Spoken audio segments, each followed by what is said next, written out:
Today, are you ready for this?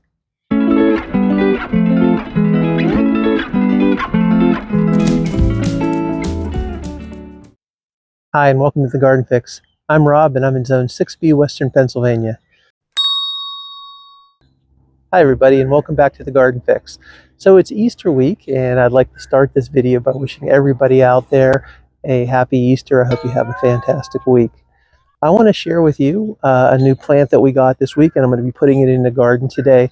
And it is called a Cephalotaxis golden dragon, and it's an evergreen Japanese yew. And you can see it here.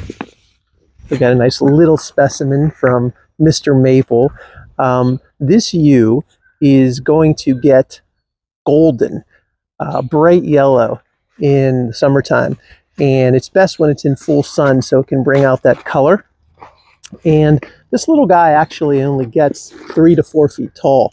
So it's going to fit nicely into our garden in the back here.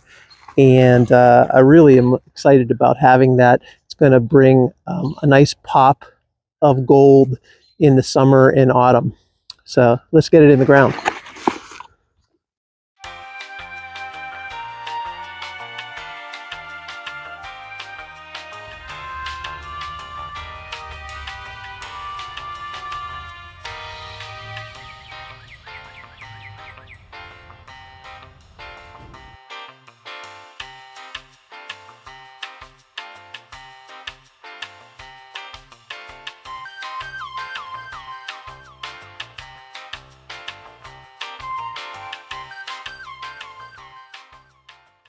Okay guys, so there you go.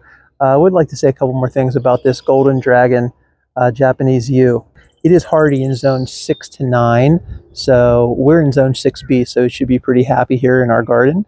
And we're going to make sure to take care of it, make sure it gets lots of sunlight. So I would like to finish this video showing you some of the tulips and some of the things that are about to bloom in our garden. So let's take a little walk around.